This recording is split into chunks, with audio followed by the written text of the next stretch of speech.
What's going on, everybody? Welcome back to the channel. Today I figured I would do a video about how we lunge our horses. It's probably the same as a lot of people, but it could be different for others. So today's just an easy day for Blue. It's a little bit later in the day, so I don't have time to ride. And this is a good exercise for if you're short on time. This is kind of a good thing to do, and you don't need a round pin or anything like that.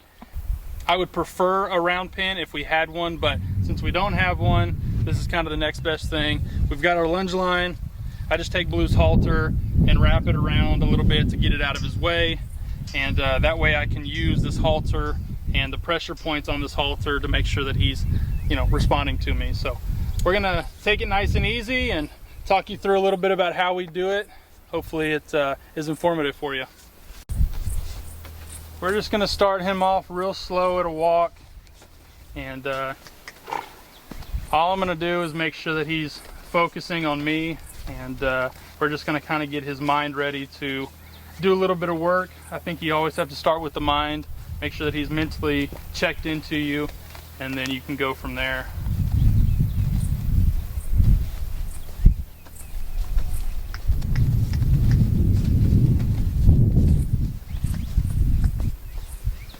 One thing that you've got to kind of take into account whenever you're lunging on a lunge line like this is making sure that they're not pulling you, having constant pressure on this lunge line.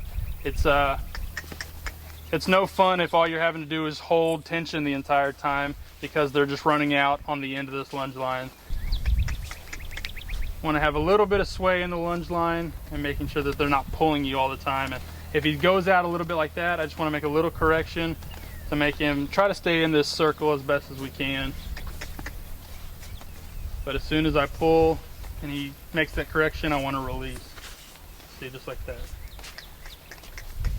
He's going to be a little bit lazy at the beginning probably, and then as he gets to a trot and kind of gets some blood flowing, he'll probably wake up and spice up a little bit.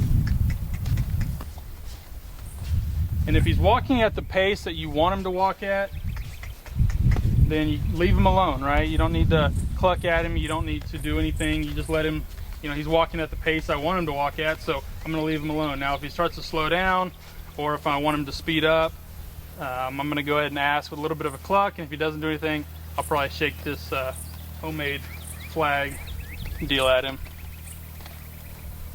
Let's go ahead and get him up to a little bit of a trot.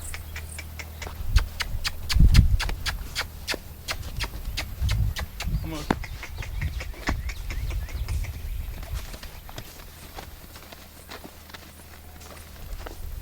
Being a little lazy today. That's okay. So I always want to make sure whenever we're lunging him, whether it's in a round pin or on a lunge line, I always want to make sure that he is engaged and checked into what we're doing over here. I don't want him really looking outside or doing anything like that. Like, I want him paying attention to me and what we're asking him to do. Right there by the gate, he likes to slow down a little bit, which is okay. We're just going to ask him to keep going. Stay under circle. You might get a little sassy here in a minute. What do you think, honey? Maybe. Maybe just a touch. This is kind of a nice little pace for us. Since we're not going to do a whole lot today and I'm not going to ride him or anything like that, I just want him to kind of move his body around a little bit, almost act like it was a hot walker, and just kind of get some of that energy out and make sure that he is in shape for whenever we do start to go to some rope ins. This is a nice pace right here. Blue's really good about, if you ask him for a certain pace, he'll stay at that pace for a good while. He's not one of these horses that will, stay in your circle though, talking good about you. He's not one of these horses though that you constantly have to like get after him about keeping a pace. Every once in a while he'll want to slow down, or you know, if I'm standing here talking to y'all, he may think that I'm talking to him and he may slow down or something, but that's okay. He's done this enough.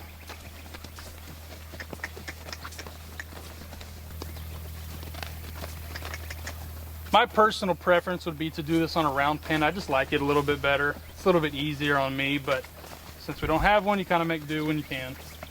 About this time, I would actually ask him for a little bit of a lope, but I think right now, I'm just gonna let him go to a walk, and then we'll switch sides, do the same thing on the other side. Oh, are we done? Okay.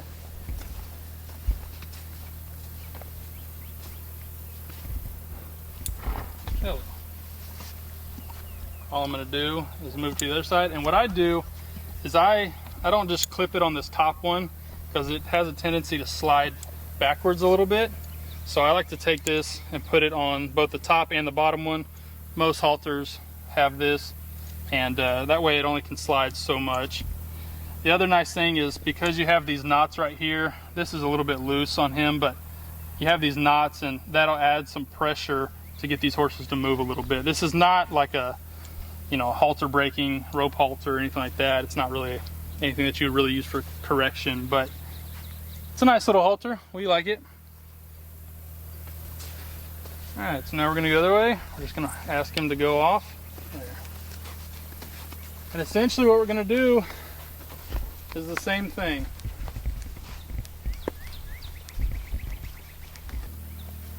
Whatever you do to one side, you definitely have to do the other side. And I think this is his weaker side, if I'm remembering correctly. Is that right? Mm-hmm. I think this is his weaker side. Most roping horses are really good going to the left. They're not as good going to the right. So this is the side I have to pay a little bit more attention to make sure he's not getting away with anything. We've done this enough. He's pretty good about it still. It's actually quite nice about right now, isn't it? Mm-hmm. All right, let's ask him for a little bit of a trot.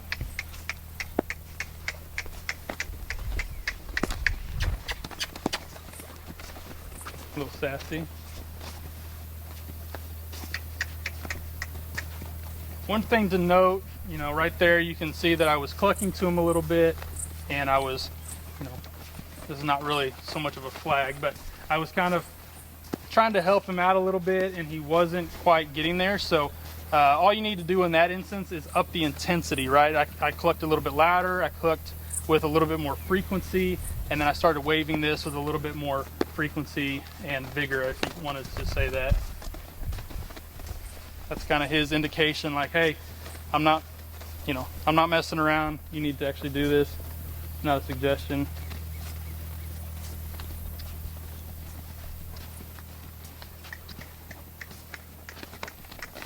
Getting a little bit sassy. It's okay.